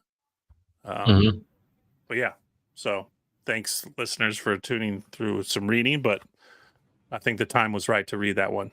Oh, that's a wonderful one. That's super ties a lot in together, and sums up what I took 5 hours to put into a Greek equals Creek video.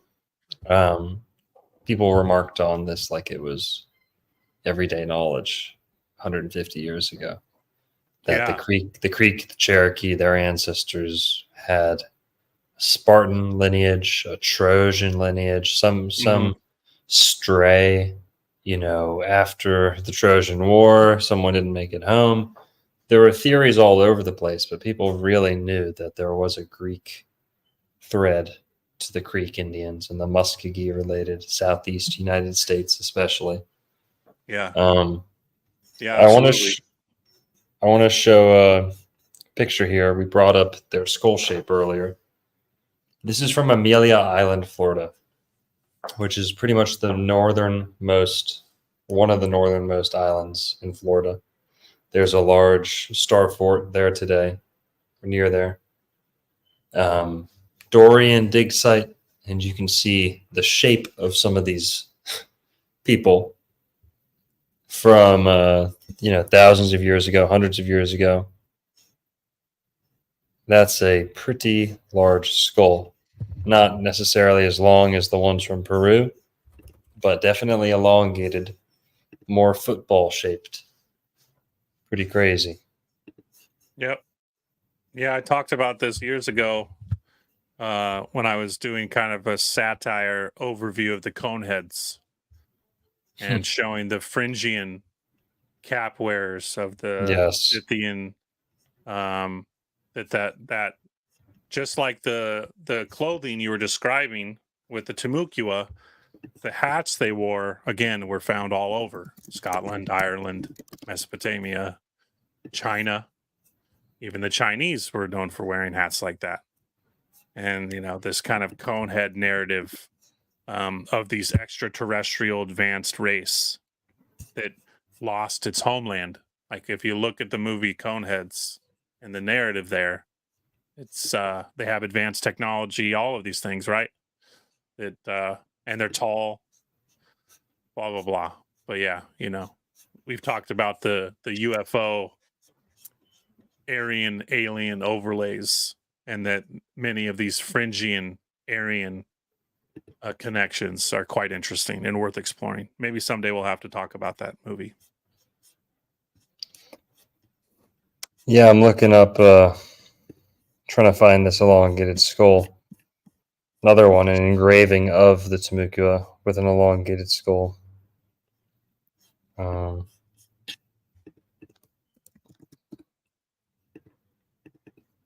Sorry, give me 1 sec. Just talk for a sec. My bad. Sure. So what sent me on that tangent for the listeners out there that kind of split me into reading that section was you were showing the club that they were using for the sacrifice, that they would basically decapitate their victims with this club. Yeah. And that same club, when you look into the history of golf, lacrosse, several club yielding sports, that they have a very similar shape, and that many of the people, these athletes that partake in these events, would carry the club into battle, so that they would use the club in war and they would use it in sport. And the symbolic nature of that, and kind of touching on a little bit of the history of the ball sports of ancient America. We've already done a show on golf. You've done a whole show on it, but it's quite interesting, the correlations. And when you think about where the original golf courses were built, I mean, the oldest golf courses in America are all basically built on Indian burial mounds, and more than likely composed or built around a city center that encompassed an ancient ball court. Just like the Romans and the Greeks, as I stated earlier. The Mayans had these ball courts. In fact, here, while you're trying to find that, should you show my screen? Yep. I had a PDF. I definitely won't read this one, but I'll just show some the iconography here. This is an ancient ball court in Chichen Itza. And if you look, this is like what I wanted to show mostly, just because my channel, obviously the Ouroboros is the symbol I use, but this was the goal. This is what they would bounce the rubber ball through. Nice. The Ouroboros. And yeah, their historical narrative of what the ball court represented, and again, the language involved, and that the judge was the referee, like a clerk in today, ruling on the sides, and the serpent land and all the symbology that goes into this. A referee. Yeah, funny. I never made that correlation. Yeah, a referee. Yeah, penal. Yep. All the penal codes. Shaman, clown.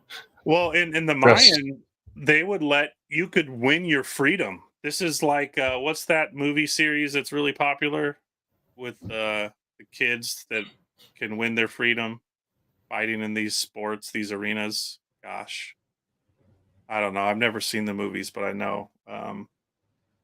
Anyways, you could win your freedom in Mayan culture. As a prisoner, you could participate against their best players and win your freedom, playing this kind of mirrored the heavens, and the sports of today mirror all of these old sports: football, baseball, even baseball as we know it today. The original creators were saying that it was an inspired Phoenician sport. And again, the club and the ball, this is so universal, and the plates and the bases and the Masonic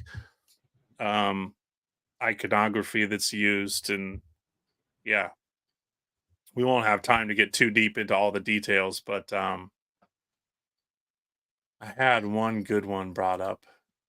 Here, let me flash this real quick. Please, yeah, you found it. Guys, Oh yeah. Temukua chief showing why they tied their hair up on the top of their heads like that, why they might have worn certain caps, cone-shaped hats. Mm-hmm. These guys had elongated skulls, especially the chiefs in the upper class. They had tattooed faces, bodies, crazy long fingernails, fish bladders in their ears, like gauges, brightly colored fish bladders in their ears, like earrings, Mm-hmm. and elongated skulls in their hair tied up in a bun on top of their elongated skull. These guys would have been terrifying, but also, opulent, like we were saying earlier. And toss a little bone to some of my Aboriginal or Moorish identifying fans out there, or viewers at least, maybe not fans. You want to see how else the Temukua are depicted? Like we were saying, light and dark skin. It was a language group, not a single tribe. Many Americans speak English. Many countries speak English. Many colors speak English. The Temukua are depicted as white-ish and blackish. Yeah, the Creek, same thing. The Creek had no designation for skin color. They did not, although predominantly darker skin, there were very fair-skinned Irish women that were Creek Indians. And same goes with the Temukua. In fact, some of the northern Temukua were known to be able to interpret or at least understand Chinese. Where are you getting that from? There was an island off the coast of Nova Scotia where they wore the Phrygian cap and had the same dress as the Temukua. And they were the ones in charge of translating not only for the Floridians, but the Basque. And if you study the Basque language, who the Basque were, you could go as far as to say that the Basque were Tartars or Saka, and that they also were trading with the Chinese. But yeah, you can just study some of the not only sports, we can tie lacrosse to the same type of people. The same people played lacrosse, but they dressed like the Temukua. They wore the Phrygian caps. I don't know of any actual connection to they weren't super tall, and but yeah, they had a similar language, family, and dress. So kind of correlating with what we talked about earlier with everyone was trading in the Fertile Crescent.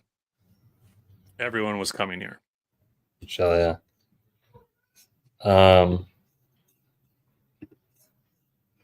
I'm almost out of time, so I think I want to just all good. You can wrap it up. Yeah, I just want to talk a little bit about the game Kuman. Hit it. And then see what you have to say about it. And I know a little something about Kuman. the correlation with the Irish again. I've been playing Kuman for quite a bit of time. Yeah. Myself. Yeah, me too. The game of Kuman, played by the North American Indians. Our readers will have no doubt be highly amused in reading the subjoined picturesque account abridged from Captain Basil Hall's Travels of the Indian Game of Ball Play, in which they will be surprised to find. Indians love their ball play. Yeah. Tony Chin, way ahead of you, Tony Chin. Good comment. Yeah.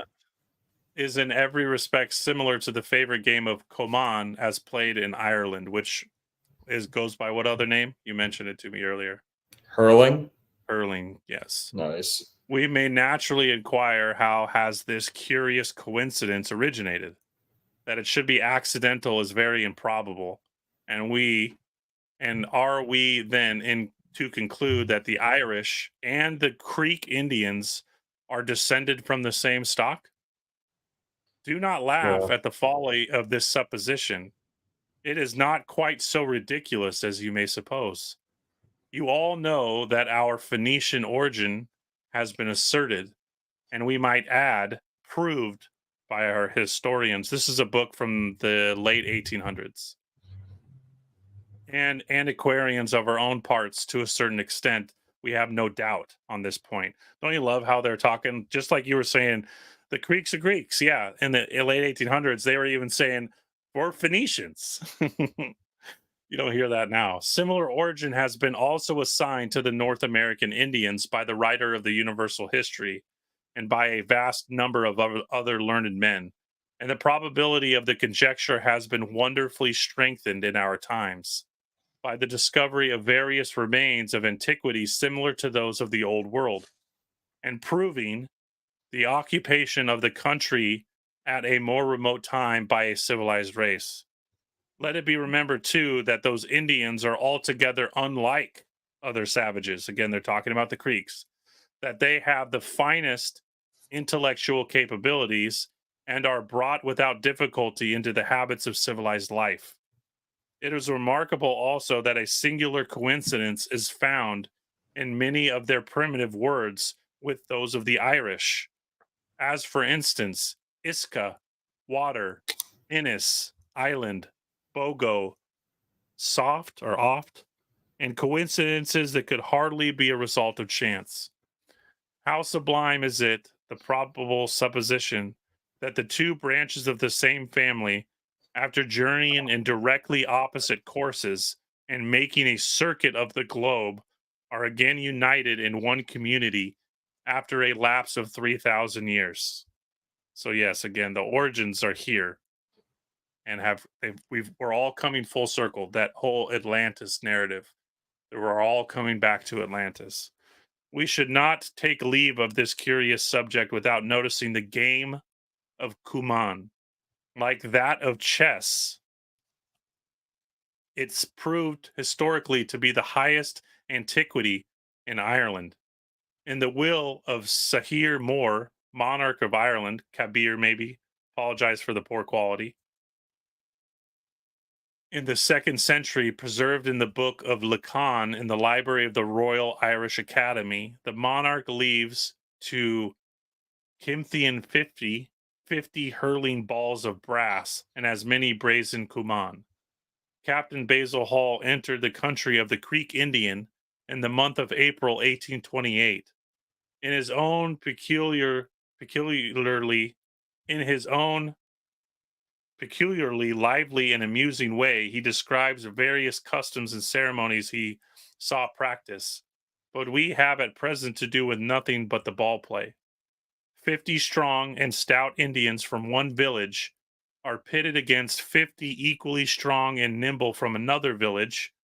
White men, women, and children were collected to witness the contest. After describing the preliminary ceremonies, the captain said, at a signal from one of the chiefs, the two parties suddenly sprung to their feet and stood brandishing their stick over their heads. Every player held one of these implements in each hand.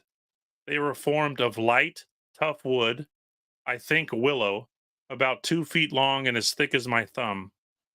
At the end, farthest from the hand, the sticks were split and formed into an oval, 3 inches long by 2 wide, across which opening or loop were stretched 2 things of hide. By means of these bats, the ball was struck to a great distance whenever any of the players succeeded in hitting it fairly. This, however, was not very often the case for a reason which will be stated immediately. Generally speaking, the ball was grasped or held between the ends of the 2 sticks and carried along over the head by the fortunate player who had got held of it. Again, very much like lacrosse.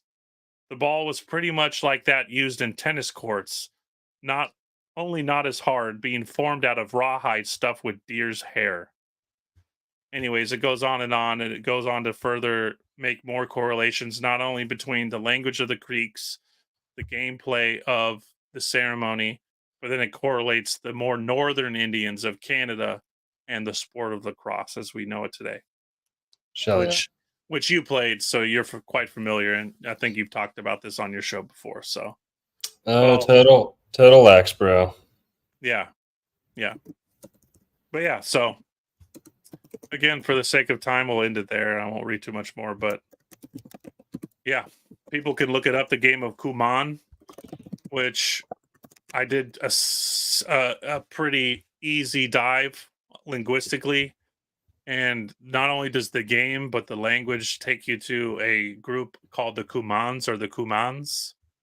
And man, they have an insanely deep history that would take a whole uh, show. But let's just say that they're very much Ottomangian in origin.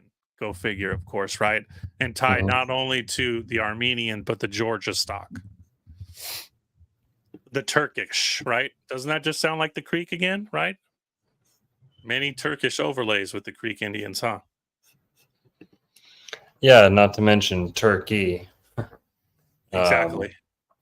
Being in The ancient home of the turkey is here. I mean, the turkey was a sacred animal to the Mayan, and supposedly brought from the Yucatan to Europe. The Thunderbird. Yeah. Thunderbird. Sagittarius. Thunder. Turkey. Thanksgiving. Ushering in Sagittarius season. Abundance. We got to wrap it up here. Coming in on 2 hours. Great stuff. Didn't get to all the things we wanted to talk about. But that's more than okay. We'll have to do a ball game lacrosse thing. Definitely. Next time, might show some highlight reels. Who knows? Might relive the glory days.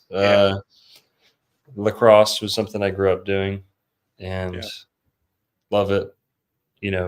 Binds me to the native history a little bit more than the average, white guy, I guess. Yeah. But yeah, we could show more of the kind of sacred geometry, celestial aspects of sports and how they're all kind of reenacting the stars.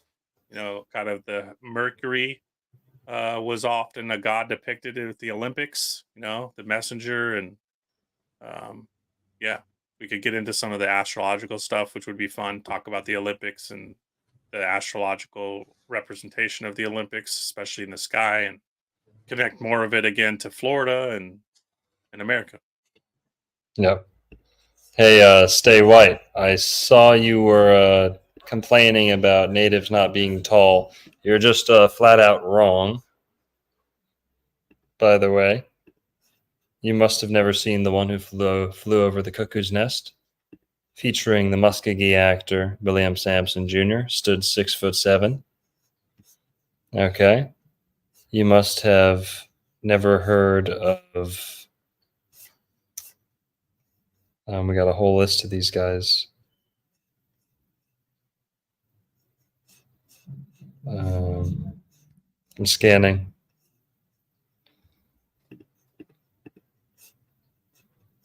Billy Bowlegs III, he was 6'2". Not crazy tall, but you said they were 5.5 feet tall on average. Maybe where you live, maybe in Florida, they're just as tall as we were saying they are. All along the Gulf, how tall was Tuscaloosa?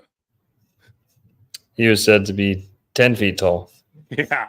This is Florida Seminole Reverend Henry Cypress. This is only like 1960s, Yeah. 6'4". These guys were all measured, by the way. All measured.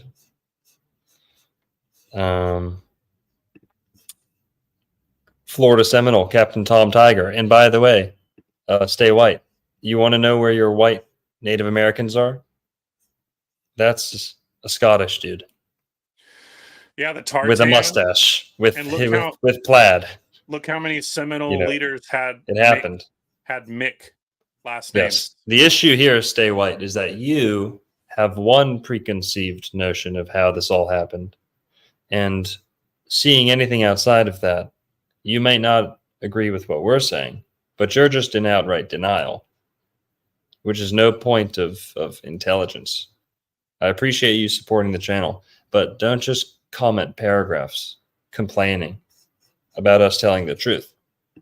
Present some evidence. You say Native Americans were only 5.5 feet tall. That's not true. You've never been to Florida. If you did, you weren't paying attention. If you were paying attention, you're not smart enough to come away with the truth that Native Americans in Florida are tall, are among the tallest. I don't know where you live, some insignificant place, but I'm right. We're right with what we're saying. Taller than average, clearly. And you're just flat out wrong and bitter. Anytime anything gets brought up that's not glorifying, Europeans, you start shaking. You start. You want to know what stay white sounds like as soon as Dr. Longo starts talking about anything he doesn't like? Stay white in his mom's basement. That's what it sounds like. We'll have to talk about polo too next time. Get into some polo, and then that'll correlate some stuff with cowboys and horses, and there's a lot of stuff to go there too. But yeah, thanks for joining us, Ben. Love you guys. Thanks for tuning in. Go Hopefully check we can out do this more often. The Archivist channel. Guys, you might know him as Waking Up with Analog. The Archivist. Go check him out. YouTube, Twitter, Instagram. Shell yeah.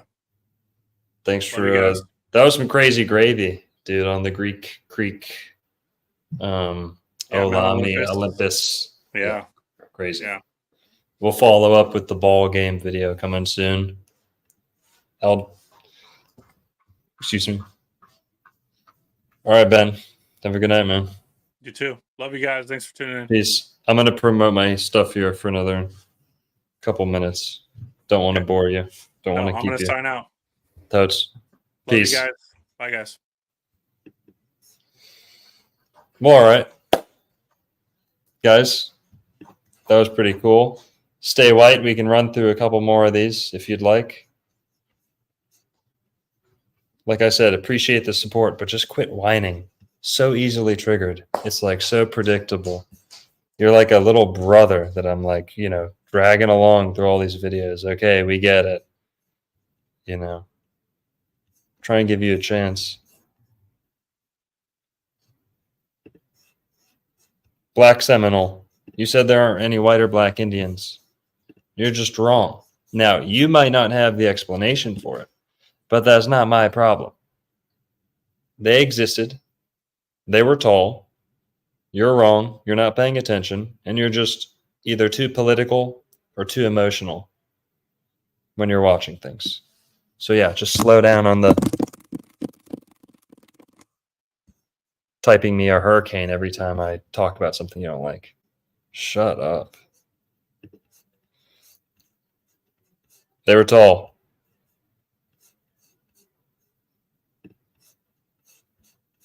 Got pictures of living ones too. The Seminole Indians, super tall. You're just not aware, just ill-informed. Doesn't matter. Stay white. Love you. Nonetheless. But guys, you want to support the channel? 500 of you in here. Go buy some Moringa. Make me some money. Protect us from censorship, guys. It's getting tough. We don't want to be dependent on YouTube at all. So go to Patreon. The videos will be backed up. You can buy some Moringa capsules at themoringaman.com. Use Old World Florida, all caps, the code, to get some Moringa and some other products for me. This stuff's super good for you. You don't need to, be a vegan to take this stuff. This stuff's amazing for everyone. It's one of the most nutritious foods on the planet. And go check out the Moringa Man. Support me. Also go to Patreon. Mods, if we could get a post of the promo code and Moringa Man website links and the Patreon links, please. Patreon also, guys, go check it out. Old World Florida on Patreon. And I'm only here, begging because YouTube put me in timeout for a week. Didn't let me post, schedule, do anything. And we just have to support other avenues. And money does help us do that. Helps me get going places and not have to depend on what YouTube's going to pay me. If I say the wrong thing, they'll demonetize a video. And we just don't want to have to care about that at all. So, right. Well, the Moringa Man, go check that stuff out.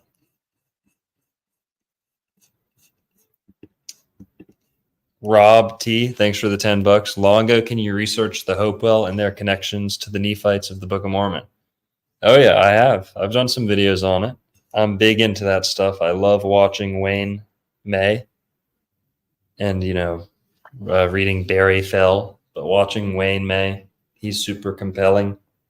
Does a lot of stuff. I love the bit about Native Americans not building stone architecture because they are following the laws of Moses, right?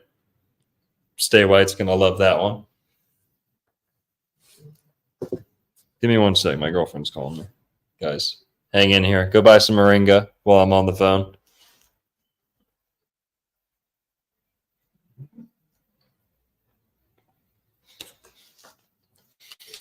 Yeah, buy some moringa. Old World Florida on Patreon. The link's right here, posted on screen. Thank you, Sherry. Hope you're having a good night, Sherry. And yeah, we might have to be transitioning to Rumble, basically. Getting things in place. But go to Patreon. Go to the Moringa Man. That's how you can support me. Come out to our meetup tomorrow, Jacksonville, the 23rd at the Treaty Oak near downtown Jacksonville. We're going to be hanging out, just hanging, and come on and check it out. We'll have might have some moringa there too for you to buy, some stuff to buy. Bring some cash. Might have some goodies. Might try and get some vegan barbecue on scene.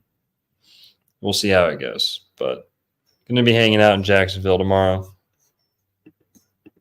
the 23rd. All right, that's everything. Patreon, go buy some moringa, and stay tuned. Go check out my most recent videos. Barbecue, Radium Springs premiering tomorrow. Jekyll Island premiered about 10 days ago. Lots of gravy coming down the pipeline. All right, that's enough. Have a good night, everyone. Peace.